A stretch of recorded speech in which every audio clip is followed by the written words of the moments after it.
Hey, it's me, DeltaDrax, and this is a little thing I'm doing on the channel now. I'm reviewing all these, albums, books, movies, games, any sort of media. Because other animators are doing it, and I want to beat them to anything they haven't done, which is basically everything but games and movies. They're big ones, but what about music? That's a good one. So the first review I'm ever doing is an album. What album, you may ask? It's a little album that I feel is very underrated, especially for this particular singer. I mean, I should just come out and say it. It's Michael Jackson, okay? The king of pop.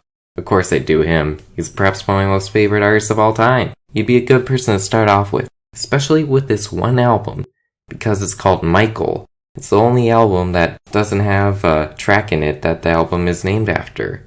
Seriously, that's how it is for every other one he has. But that's not why. It's because this one is a lot more underrated than any of the others, because it's a lot harder to find on the internet, but I still have a link in the description because it's still on YouTube. But that's actually because there are 3 songs in it that actually weren't even sung by him, because this was released a year after his death, so they couldn't just have him sing those, I'm sure Michael wouldn't have been a fan of that, but Sony had to do what they had to do just to get more of that precious cash that they're always after. But enough of that. Let's just get into the album. Okay, first things first. Number 1. I'm not actually going to be playing any of the songs in the album because at the time of this recording, I really don't have much time to put in those songs, but still, they're in the description so you can go watch them. But anyway, I'm not going to be reviewing all the songs on this album either. I'm just going to categorize them and review each category. We have the romance songs, the anti-Sony songs, the impersonator songs, and etc. So, without further ado, let's just get that off our chests, shall we? So let's start with the shortest category, which is just 2 songs, and they're the romance songs. I mean, let's face it, there are plenty of love songs out there.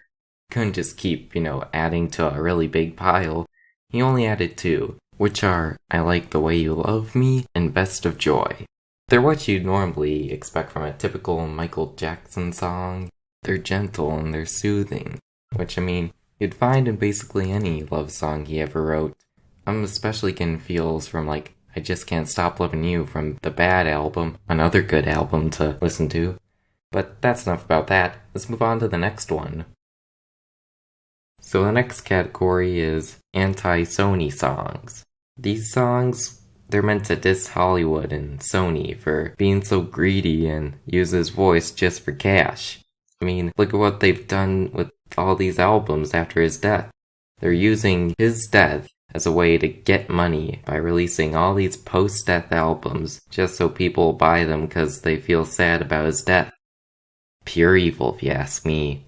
Still, ironically, they're releasing these songs. I guess that's kinda good, but wow. They are bad. Why you do this, man? Why you diss him like this? Anyway, the songs are Hollywood Tonight, Monster, Breaking News, and I Can't Make It Another Day. They all have the same message. Hollywood sucks. Just do it if you want to get famous, but don't blame me if it all gets bad, because it's gonna get bad. That's basically it. So on to the next one. Okay, here are the impersonator songs. 3 of these are impersonators, and 2 of them are anti-Sony songs. They're Monster and Breaking News. The 3rd one is an inspirational one called Keep Your Head Up. Watch out for those in the album. They may sound a lot like Michael. In fact, the impersonators may oughta just get a simple singing career themselves because they could do well, but still, they aren't Michael. So they're technically the worst in the album because they can't top Michael, man. Do you guys know what you're doing? You're doing something horrible for a horrible, greedy overlord that's run the company of Sony. Seriously, guys, you're tripping on Michael. You know what he has to say about this? He gonna burst through that door and he's gonna be like, "Man, why you do that to me? I thought you were my good fans. Why would you do that to me?" It's really bad you did that. But as for the songs, they're not terrible, but they're not Michael, so just give them a listen if you want. But really, this ain't good. Now, as for the rest of the songs, which are the etc. songs, They're just basically anything in any of the categories, but without anything special about them. They're generic, but yet they're still good, because what I have to say about all these specific songs, basically, their style is Michael's good 80s style or early 90s style, but mixed with modern music, in a good way, which I think is very impressive. Now, I probably shouldn't bother listing them because they're basically anything other than what I've listed. You can find that on the track listing if you just go to the album, so I think we're done here. So yeah, that's it. That's basically the whole album. I would have said more, but I just didn't have the time. Not that there's much to talk about anyway, other than what I said. So let me give it a grade, and then say my final quote. Actually, I'll say my final quote first. The quote is, "This album is the perfect description of what Michael would have been like if he had continued to work in the 2010s. The impersonators may ruin the album to some extent, but they're still good nonetheless. That's why my final grade for this album is a B+. Would have been A+, but the impersonators, so that's it. See ya!